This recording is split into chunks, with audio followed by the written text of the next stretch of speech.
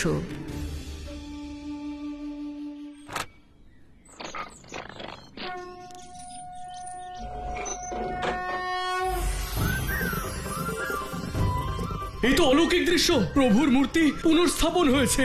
আমাদের এই সুখবর মহারাজ কেশরীকে গিয়ে জানাতে হবে। সঠিক বলেছেন, আমাদের এক্ষুনি যাওয়া উচিত। চলুন। রাম নামের পূর্ণ মহিমা বর্ণনা করা অসম্ভব। আমি মাত্র ক্ষুদ্র প্রয়াস করেছি আমার অন্তরের ভাবনাকে আপনাদের কাছে পৌঁছে দেওয়ার। আমি তোমার কাছে কৃতজ্ঞ, তুমি আমার পুত্রের এত সুন্দর নাম প্রদান করেছো বলে। রাম, এই নাম শোনা মাত্রই মন প্রসন্ন হয়ে গেল। আজ থেকে মহারাজ দশরথের জ্যেষ্ঠ পুত্র কৌশল্যা নন্দনের নাম হবে রাম। রাজকুমার রামের জয়, রাজকুমার রামের জয়, রাজকুমার রামের জয়, রাজকুমার রামের জয়।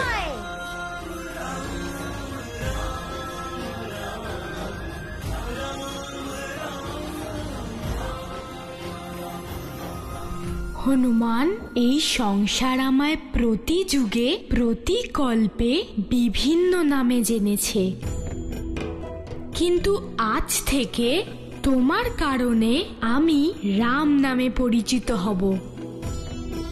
এ আমার সৌভাগ্য প্রভু। হনুমান, এই নাম আমার ততখানি প্রিয় যতখানি তুমি। সেই কারণে এই নাম যেই উচ্চারণ করবে আমার কৃপা তার উপর সর্বদাই বর্ষিত হবে।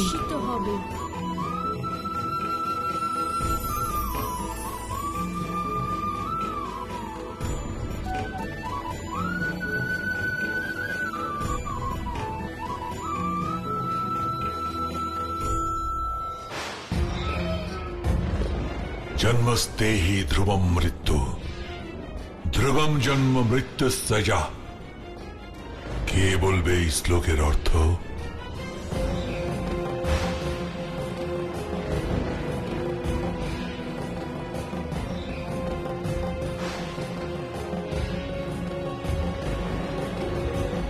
জন্মস্তে হি ধ্রুবম মৃত্যু, ধ্রুবম জন্ম মৃত্যু স্বজা। বলুন। অর্থ তো স্পষ্ট মহারাজ, যেখানে যেখানে ধ্রুবতারা যায় সেখানে সেখানে মৃত্যু হয়।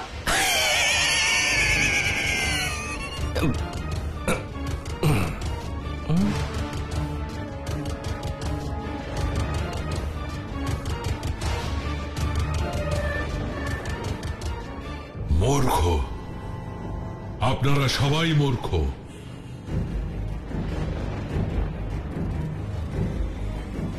অজ্ঞানতাও যে আশীর্বাদ হতে পারে তা আপনাদের দুজনকে দেখে বোঝা যাচ্ছে।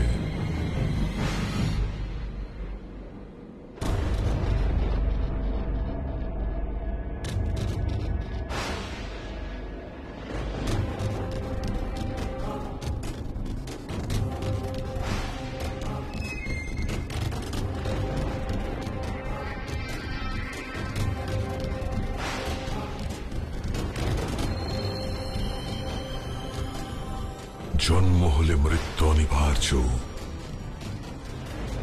আর মৃত্যুর পরেই পুনর্জন্ম। কিন্তু এই নিয়ম বিধাতা রাবণের জন্য নয়। তুমি এটুকু বুঝলে না বেদবতী? এবার আমি তোমাকে জন্ম মৃত্যুর এই চক্র থেকে মুক্ত করে দেব। তোকে যে সংহার করবে এই সংসারে তার জন্ম হয়ে গেছে।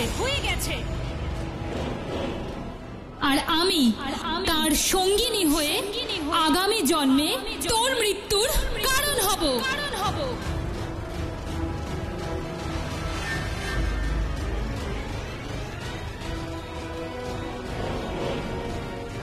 এই সংসারে বেদবতীর যেন পুনর্জন্ম না হয়